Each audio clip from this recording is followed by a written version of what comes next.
Hello, everybody. Welcome today to a very special session. I am Nancy Zaretsky, the Inclusion Specialist for the Greater Miami Jewish Federation. And I'd like to welcome you today. It's my pleasure as we are hosting with the Miami Jewish Film Festival's virtual speaker series. Today, we have director Albert Daba, who will be talking with us about his film, Extra Innings. But before we begin the discussion about the film, I just want to let you know that you have the opportunity to ask questions, and we will take them after about a 20-minute conversation between Albert and myself. And you can use the raise hand function or the Q&A function, which you'll find on the bottom of the screen. And then if you'd like to participate with the question, I would ask you to unmute yourself when it's your turn. So that's the ground rules for a virtual conversation. I'm here in Miami, and I am very pleased to welcome Albert Daba, who is in New Jersey and has been gracious with his time and is joining us today to speak about his film, Extra Innings. So welcome, Albert. Thank you very much. Nice to be here. So we were very fortunate to have your movie, Extra Innings, screened during the Miami Jewish Film Festival at the Miami Beach JCC. I think it was back in January. We had a very full room and a very lively discussion afterwards. So I have a feeling we'll have that same thought process here as we talk about the movie today. So for our audience who has already seen the movie, you do know that Extra Innings tells you a lot right there in the title. We're dealing about a movie that has baseball as the theme, that has changed during the 1960s as the theme, a family that is traditional in their observance of Judaism in the Syrian community in Brooklyn is going through a very tumultuous time, the 60s being a period of time marked by the move away from tradition and the individual pursuit of personal goals, of personal expression, and moving away from traditional life.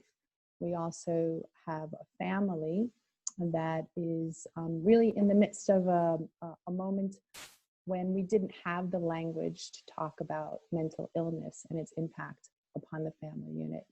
And we also have that move from New York to California and all of that that it brings along with that, leaving tradition of your family and moving to a new place to rediscover yourself. So Albert, I know there's a lot on the plate, a lot to talk about, but I would really, and I also want to touch upon the concept of storytelling, how this is a very personal story for you. Can you first address the path of your vision of telling the story? You are the writer, you are the director, and you appear in the film. So can you give Yes. a bit of a timeline on how this story came to be for you?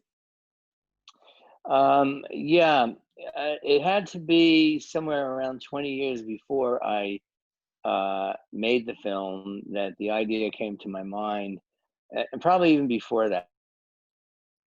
And I think after my brother died, who died first through suicide, that and it was actually my sister, my older sister, who said, since I was in the video production business, she mentioned to me, well, why don't you write a film about our brother?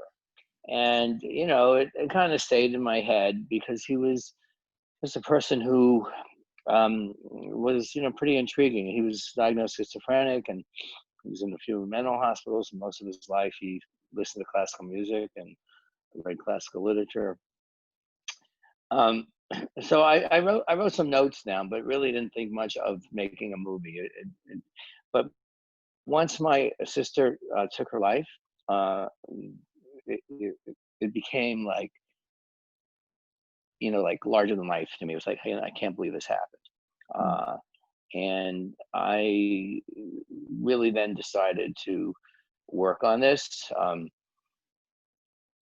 The first thing I did was I was looking for a writer, because I never wrote a screenplay before. In the video production business, I worked on scripts that were, like 10 minutes long or 5 minutes long, like for PR pieces and stuff like that, but never a full feature film.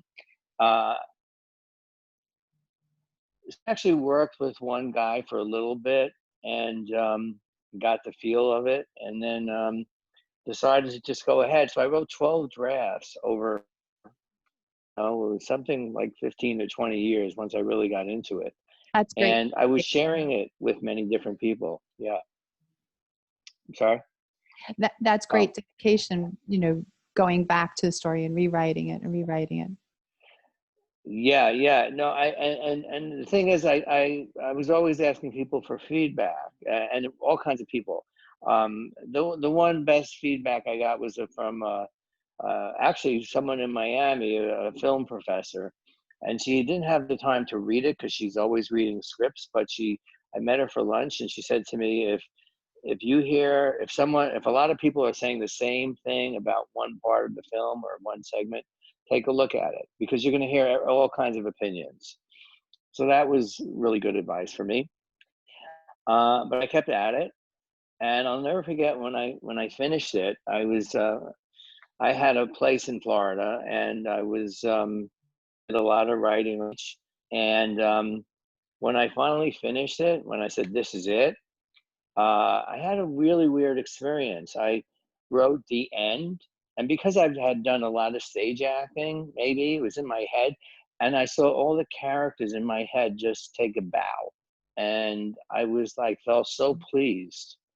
I, I just wanted to clap for everybody, you know. Sure, sure. But it was something that really, took a lot of time and a lot of thought. Yeah.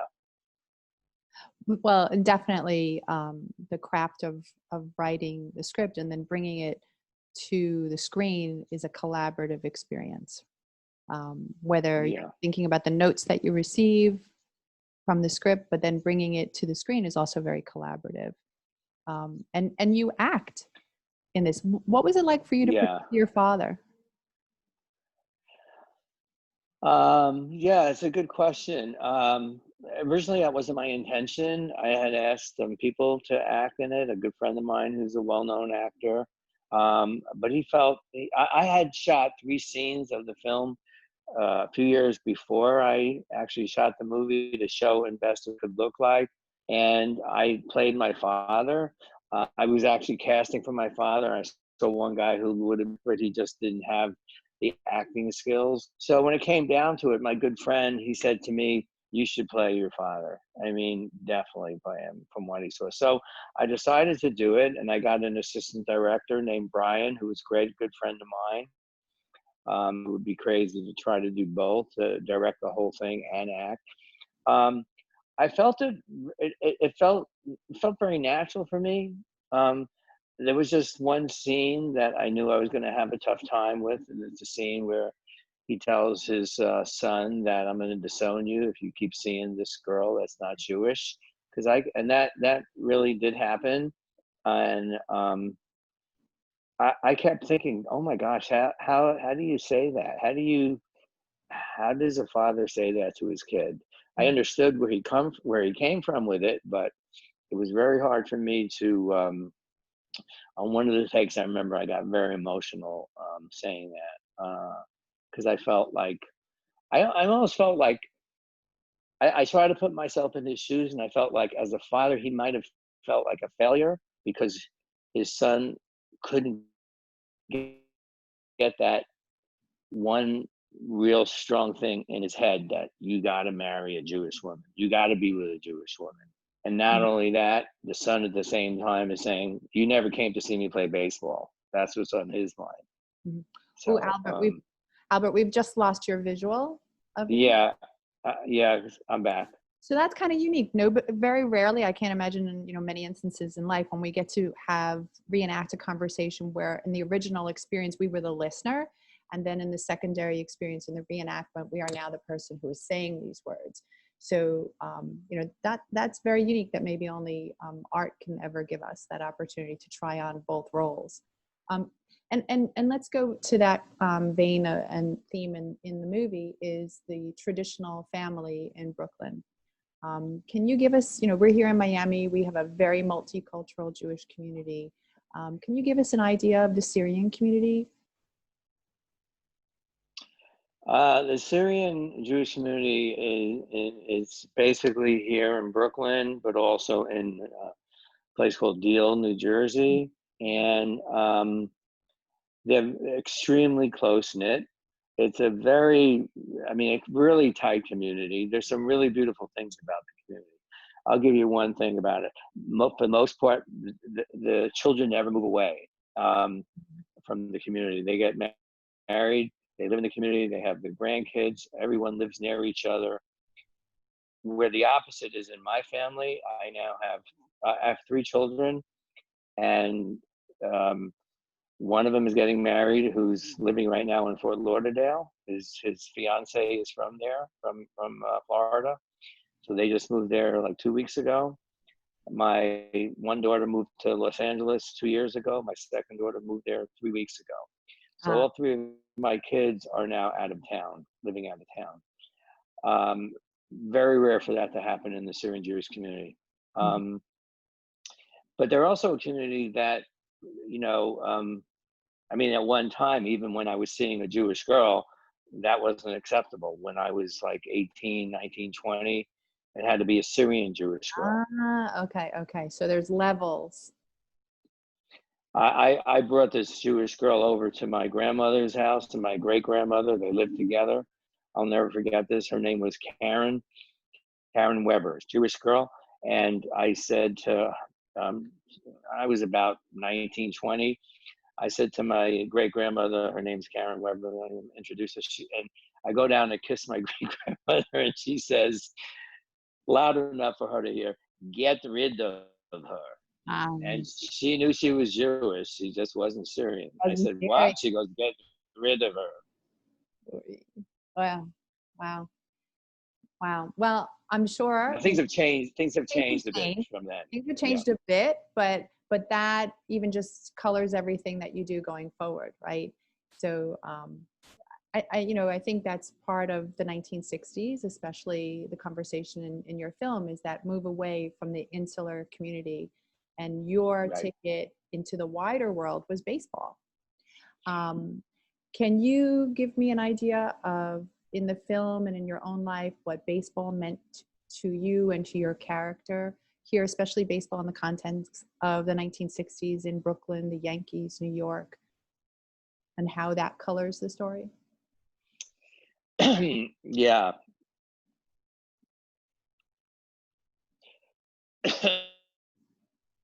For me, it was my life. It was my anchor. It was what about being a baseball player, but it was about, I felt like baseball was like my family to me. I felt like there's a part in the film where he's talking about baseball, my character, and he says there's no judgments there, and it's something that always stuck out to me with that line. You know, I mean, I wrote the line, but I think like no judgments. You know, like, because again, I think I felt we were always being judged.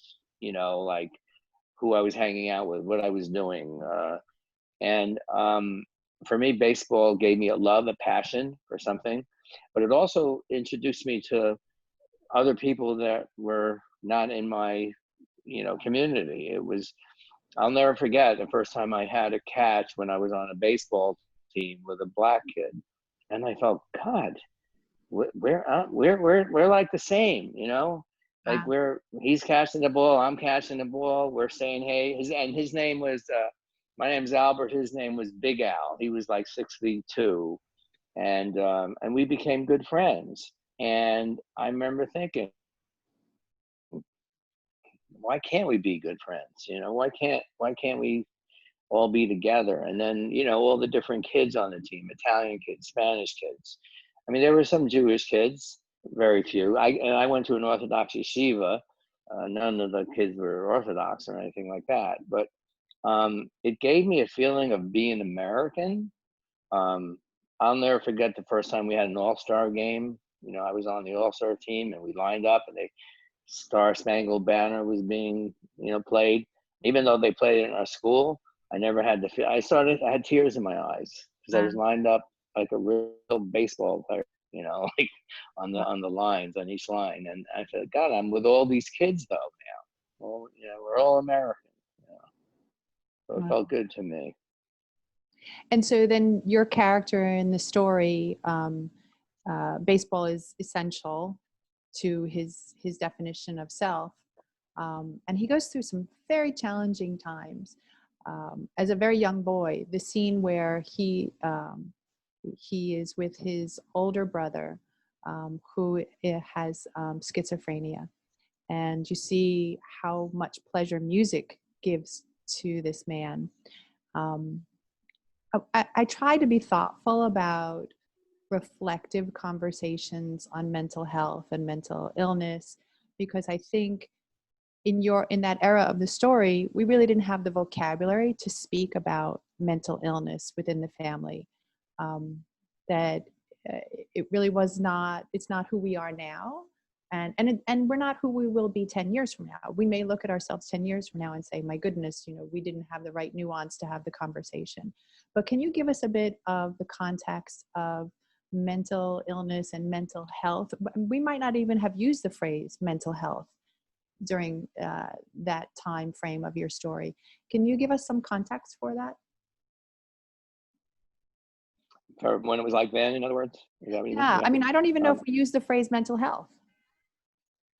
I don't remember ever using it. Um, I remember I was the one many times who had to go pick up my brother's medication from the drugstore. It was 2 blocks away. But I have to tell you, I was always like nervous that, like, I think in some degree I thought maybe they would think it's for me, Yeah. and I felt weird about it. I also felt weird that they don't know who it's even for. Hmm. Like, it was just medicine, and and knew my brother had been in a mental hospital. Um, he was in 2 different hospitals, a total maybe 3 years. He could have been there a lot longer, but he hated it. He wanted out. But I'll never forget when we went to visit him once. It was during the World Series. Ah, And when I mentioned, something about the World Series, and he loved baseball as a kid, yeah. but he couldn't relate to it at all. But there is one thing I'll mention. It's not really about mental illness, but there's the scene the scene is one of my favorite scenes when the brother and sister are together, and the sister says to him, you taught our baby brother about baseball. You gave him that. Yeah. And he has a tear coming down his eye. Mhm. And I never directed that way or anything. But when I was editing the film and kept looking at it, I don't even think I realized it until then that I got that baseball from him, because Oh, he would talk about the old baseball, like he wouldn't even talk about the present baseball, even the baseball when he was the age where he was a youngster. He talked about baseball that he read about from way back when. mhm. But as far as mental health, it was I don't even remember the word being used in the house at all. Yeah. Yeah. So your family had this great big elephant sitting in the room, that was really preventing, um, I don't want to say preventing happiness, but by not acknowledging it, you're putting so much energy into not acknowledging something that's really big that you're unable to really go forward. So within your family unit, we see the parents really struggling. Um, for me, it feels like there's depression, in the mother and in the father. And then what we see very often in families when there's an individual with mental health or developmental disabilities is that the other children become the receptacles of all of the parents' desires for success and for convention. And we see that very clearly in the family, in the story, and that the other children must really toe the line. um, and do you find that, I think if you agree with that, do you find that as part of the tradition of the era of the 60s, as the part of the traditional Jewish family, that the other children really have to step up? Well, I certainly saw it as part of the community and where I was from, that um, everyone in the had their place, or what was supposed to, what was expected of them. Um, and I knew that for me, it was going to be really difficult um, to break away, um, and it was very difficult to break away. Um, but I don't think I could have done it without the help of my older sister. Mhm. She was always, rooting for me, always saying, "Go for your dreams," which I I think everyone should have someone like that Mm. in their support group, and I mean in their, as a friend or as someone in their family, to be able to tell each other, go for what you want. Mhm. This is, you only have one life, and really put your best foot out there. Mhm. And And yeah, the two of you were able to do that by really removing yourself from the community. And in that, I maybe in the era of the 60s, going to California was about as far away as you possibly get. Can you give me an idea of the concept of California in that era for you and your sister, what it represented?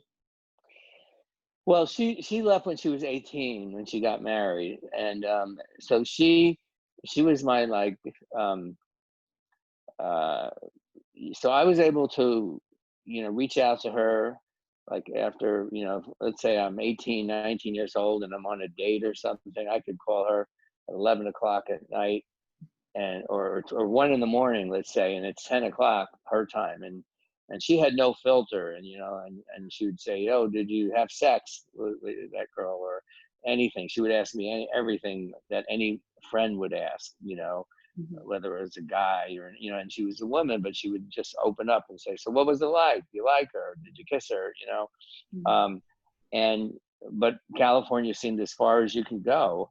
But and talking on the phone was, it wasn't cell phones. You had to, Yeah, that's if great. I was at, hey, if I was at home, my mother would yell, "Hey, you've been on the phone 3 minutes already, get off," but I used to write, we used to write a lot to each other. Um and also, she would say, like in the film, "Come out here, there's baseball scouts here," and all that. And that's the truth. Like back then, there wasn't baseball on TV all the time. There wasn't, video, Mhm. where, scouts would come and watch people play. And in California and places like Florida and Arizona, you could play all year round. And that's what she kept telling me, and that's what I pursued. And but when I went there, I felt like a fish out of water. I felt so, what am I doing here? Like, I felt like I didn't know anybody other than her. I went to this, yeshiva, Yeah. and it felt so foreign to me. I felt, it did not feel, I felt lost when I first got there. Mm. Mm. Oh, I'm going to ask one more question, and Sure. I would like to invite our audience to post their questions in the Q&A, and I will read them out loud. I see that I have a couple of questions already, but I invite the audience to participate that way. Um, so we have spoken about baseball and traditional culture. We have spoken about um, the desire to achieve your personal goals, even when they are in conflict with your family. Um, and we've spoken about mental illness, and we have spoken about schizophrenia and suicide. Now, both my family and your family have been touched by suicide, and when you're in the middle of it, you're in the middle of it, right? Um, but there are a lot of resources out in the community now, some with which I will share, some are specific here to Miami. But your life has really taken really brought into focus helping other people through therapeutic work, um, social work, and coaching and support groups. Can you speak to that part of your life as well? Yeah. As I was telling you before, I have an MSW degree, so work, uh, and it's actually from Barry University in Miami. Um, and I worked as a therapist for about 5 years with mostly teenagers and some adults as well. And then I came back. I got into the weird thing was I got into acting while I was in graduate school. So at one point I pursued acting full time, and then I started this production business.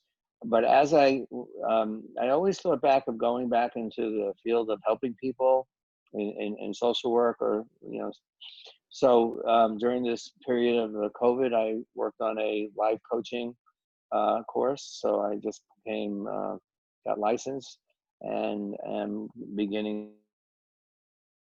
to start to people. And one of the, I would like to work with people. One of the things is on grief and dealing with grief, because I did join a support group. I think it was about 7 months ago, which I found it extremely helpful. This is a support group for people who lost their loved ones to suicide. And I just found it extremely cathartic and supportful in the way that I'd hear people's stories, all different kinds of stories. I'll never forget, I walked in, I was like a few minutes late, and I walked in, and this guy, a man maybe in his 50s, was talking about, it seemed like it was kind of recent, he lost his 15-year-old daughter to suicide. And I just started breaking up in tears because I couldn't imagine that.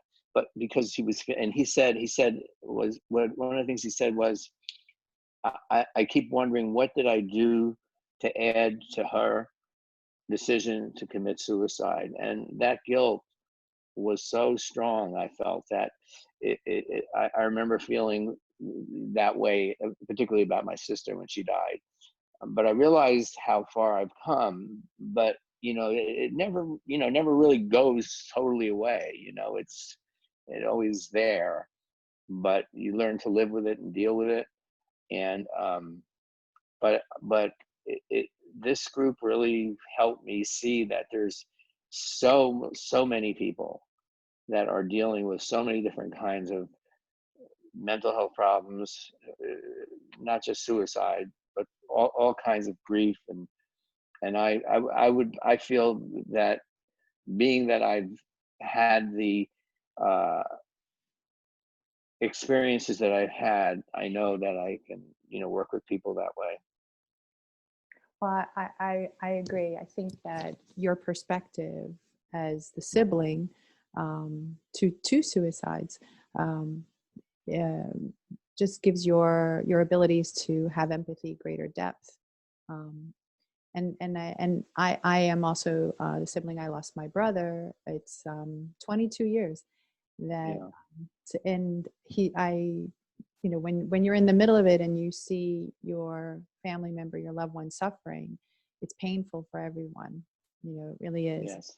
Um, and even now, there are times where I think of all the things that he's missed, all the things that we miss sharing with each other, all the things in my life, all the things that could have been in his life.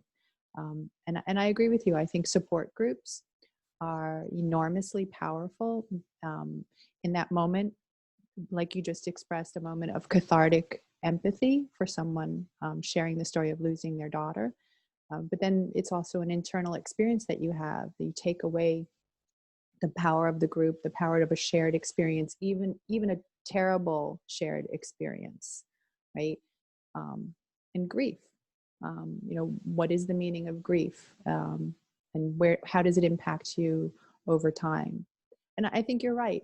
Being in COVID now, here in Florida, we have not had the same experience that there has been in New York, where many people have lost their lives. But that's a grief too. It's not only the grief of the people that may die of the virus, but the grief of what we're not doing because we are, in a pandemic. We are home. We're not celebrating things as we normally do. Right. Yeah. Well, I'm going to move to the questions now. So I'm going to read our first question. And this question is from my dear friend, Dixie Lampert. So she says, it's a statement actually, and I know Dixie very well. I'll read it to you. She enjoyed being in Brooklyn during the film. It was a surprise for her to see EMJC. hang on, EMJC. She attended nursery school there, and my family were members until 1954. Played stoop ball with my brothers and friends. Great memories. The best borough from Dixieland Fair. EMJC, can you tell us what that stands for, Albert? EMGC. No, No. maybe it was it the shul, or it says that she attended nursery school there and her family were members. So maybe it's a synagogue or a shul in the area. JC, a Jewish center. EM. Yeah, must be. I'm not sure. I'm really not sure. EMJ Jewish Center, maybe. Maybe East Midwood. Is it East Midwood Jewish Center. East Midwood. Okay, so let's talk about the power of Yeah. geography, right? So I myself Yes. live in New York, and I'll always be a New Yorker, even though I lived here 30 years or more. Let's talk about the power of geography and the power of geography in your story. Brooklyn. Yeah. Right? Brooklyn. Tell me, if you meet somebody even now, do you say, if somebody says, where are you from? What do you say? Brooklyn to me is like, I love Brooklyn. Brooklyn, I mean, I think there's something written somewhere about how many famous people are from Brooklyn, but I just found Brooklyn, and I still go to Brooklyn. My good friend is a dentist there, so I go there, and then sometimes after I leave him, I go to Coney Island. It's 10 minutes away. Um, I still have friends there besides him, and I found Brooklyn, like, I don't know, it's I was very proud to shoot in Brooklyn. I always wanted to shoot in Brooklyn. It took place in Brooklyn. Actually, the scene of the house that we shot it in, we shot 10 days in that house, and that happens to be was my grandmother's house. Oh, and then it was passed on. Yeah, and then it was passed on to my mother's two sisters, my two aunts. So and then we had moved, but we had lived where my brother actually passed away, 2 minutes away from that house. So when we shot, the first day that we shot in my brother's room, the scene where the young kid is with him in the room, I'll never forget it. We rehearsed there, and we shot that scene there. And the crew was great because they all read the script and felt something from it. And there was silence when we did a rehearsal, and it was just like you couldn't hear it. It was such silence, and I hardly was able to get the words out. Okay, cut. And this was just for rehearsal because I was so emotional. And I left the house. I told the assistant director, I got to take a break for a minute. And I left the house and I walked outside. I walked about 3 blocks and I realized, oh my gosh. And I knew I was there. This is where it all happened, 2 blocks away. And I had a little cry and it felt good. And then I came back, and then we did the scene about 8 times. And, after the 7th, 8th time, it was just like, just, okay, then you're getting into the technical part, and all the technical things. Wow. But for me, I was so happy to shoot in Brooklyn. I'm glad we shot in Coney Island, because that's a place that we used to go to the beach a lot. And it felt, it felt real. Oh, and even the baseball when I was a kid, those are the same fields that I played on. And the team, the Bonnies, is the same organization that I played with. Wow. All right, so you're super, super brave to revisit your past in 3D and walk that. Most of us, we want to kind of keep those memories a little not so shiny and a little, fuzzy, so we could have good thoughts about them. But I know for many, many people that grow up playing sports, it's defining for them. What they learn as being part of a team, what they learn from pushing themselves to do something a little bit better each time. Can you speak to that, the element of sport and what sport meant for you growing up? Sport was everything to me growing up. I mean, I didn't just play baseball. Loved playing sports. It just the physical part of it, wonderful. I used to play touch football with my friends in the wintertime every Saturday, and this cement parking lot of a restaurant. And I love the physicality of, even though we weren't wearing pads or anything like that, it was like touch football, but we were blocking. And, you know, I love that. I loved tennis. I still play tennis a lot. I played baseball, regular hardball, up until about 6 years ago Oh, in these leagues in Florida. And it's amazing. I saw people playing in their 70s, even I think some one or two people in their 80s. Um, yeah, sports was just always a big part of my life, and still, like you know, I play tennis, and I love. I think I found sports a way to just release, you know, to have that release, the sweat. I remember I was one of the families that a lot of the families growing up, the Syrian Jewish families, went to. Deal was not is the place where a lot of the Syrian mhm. families live there all year round or go for the summer. But it used to be Bradley Beach by the right. And my family never had a house there, so I would sometimes go and stay at a friend's house.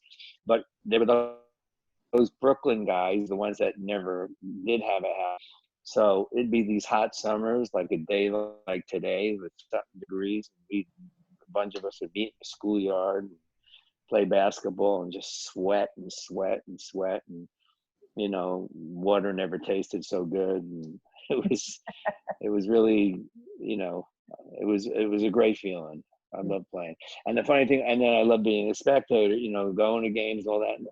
My father would always try to root in for me. I never forget watching Nick playoff basketball. I used to, you know, go to a lot of games, watch the TV, and he always used to say, "They're fixed. The games are fixed." So the games are fixed. What do you mean?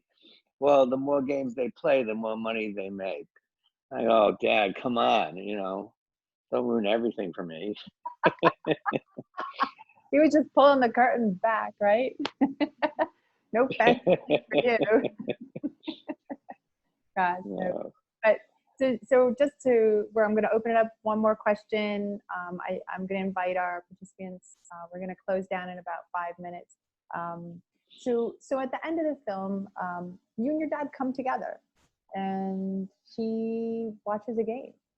Um, and I don't know if that is part of the story arc of the movie and is also part of your experience within your relationship with your dad. Can you speak to that? Yeah, so let me speak to that. I had a lot of different endings to the film. I had a lot of different beginnings to the film. And it's hard to, it was, you know, always hard to make the choice with what, you know, what to keep in, what to keep out. Even what we shot, our first cut of the film was 2 hours and 45 minutes, Mm. knowing it was way too long, and we had to take out about 50 minutes. But came to the end. Um, you know, the stereotypical ending could have been he hits a home run and you know everything's great. But I decided to have his father come to the game. Now, did that really happen? No. But I wanted it to have an uplifting ending, that his father being at the game was like a home run for him Mhm. to see his father there. Mhm. Um, and then it actually, at the last shot of the film, he runs out to center field, which is really, that came when we were shooting that last scene. We were packing up. That was not in the script. The original script was going to have like a PA announcer saying, when he strikes out, we're now going into extra innings. Mhm. Instead, I just took a shot of the scoreboard, and you see the shot of the father, and that was it. But my second editor on the film, oh no, what happened was, so we're shooting the film, and I tell uh, David, the older David, I tell the actor, because we were putting in everything. I said, "Hold it, Luigi." I told the DP, like hold everything. And I went to, his name's Alex, the main actor who plays David. I said, "I'd like you to just go out." There was no one on the field. I said, "Just go run out straight to center field." And he goes, "Why?" I go, "I don't know. Just go out there. I just have this feeling about something." He goes straight out and runs to center field. So when we did the first edit, I had totally forgotten about that shot. My second editor came on, who's a brilliant editor named Ray Hubley. He found that shot and put it in there. And I said, oh my gosh, I love it. Yeah. Because you see the father, they acknowledge each other, and then he runs out to center field, and then the credits come. And for me, that is like, his life is, he can go anywhere now. He can go forward to whatever he wants. He can go to the left, he can go right, but he's free. He feels free from that. And Extra Innings, the title reflects the sense that there's a sense of hope. And seeing the father there is the sense of hope. My father and I, you know, I was with him when he died, and I always loved him and always felt special feelings for him. I don't forget the night he died, I was holding his hand. We knew he was going to go that night, and the weirdest thing happened. I was holding his hand, and all of a sudden, all these, because I used to sit next to him in synagogue when I was a kid, and all these old synagogue prayers and tunes came out of my mouth, and I started, and so I felt having him there at the end, even though that never happened, was a wish, and I was able to put it on film, so I felt good about it. That's probably one of the challenges faced is some things are historically true, but they're not appropriate for telling the story. And then if you're telling a story, you have license to create anything. You have the viewer's attention, and it's whatever you want the story to tell. And for you, you were able to find that balance as the writer and realize that what really happened wasn't important to the story. Right. I was asked once, one quick thing, I was asked once on a talk back, what percentage of the film is true, like really happened? And I said, I can't answer that, because to me, it's all true in the sense of where my mind was when I wrote it, like the feelings that I had. Is it exactly what happened? I don't think it matters. As far as I mean, it matters for what really happened in the sense of what really happened, but dramatically, this is about me telling a story that is based on how, you know, dramatizing it, obviously, because you're taking a whole life or a big part of life and putting it into 2 hours, which is, you know, pretty difficult to do. I know many people say to me, oh, Albert, write my story, write my story. Well, everybody has a story, I'm sure. Do you want to take the time and write it? You can if you want to. Everyone can. And what elements are important to telling a story as opposed to telling your story? Yeah. Well, Albert, I just want to close with a few points of information for our listeners. You are here as part of the Miami Jewish Film Festival's speaker series. We really thank you for joining us in. Here in the Greater Miami Jewish Federation, we have a number of resources for our community, whether it's resources such as cultural, what we're experiencing here with the film festival, resources through help for our community, especially in this era of COVID.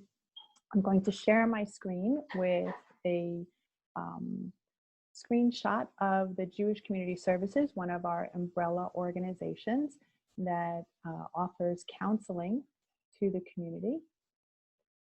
And so if you find yourself in need of counseling, I'm going to scroll down a bit. And you can see here on the JCS, this is jcsfl.org, and these are the services that are available to our community. We have family counseling, we have referral services. I'm going to scroll down here. We have suicide prevention hotline and a crisis center hotline, as well as trauma prevention. And then I'm going to give you a moment just to see the screen so that you know if you are one of our listeners or somebody in the community that is in need of help in a challenging time, whether it's COVID related or not, this is available to you. And I would also like to share one other resource that the Greater Miami Jewish Federation has for the community. I am the inclusion specialist, and as such, the community has come together and created the Miami Jewish Abilities Alliance. I'm going to share my screen again with our website. And I will scroll down here. This is the Miami Jewish Abilities Alliance, and it is here as a resource and connector for the community across the lifespan and across disability, whether it is a learning disability or a neurological disorder, something that a person was born with or has acquired through life. You'll see that there are several tabs here that would address the age group and your needs. There is especially a section here for COVID now with a calendar of virtual events, which I'm going to click on so everyone can see. And I'll scroll down here and you can see these are all events that you can join in for the month of July. We'll go forward through the end of 2020. And these, of course, are across the lifespan. And also my services come along with the website. I'm a connector and an advocate for the community and here for you to reach out to. I'm going to stop sharing here.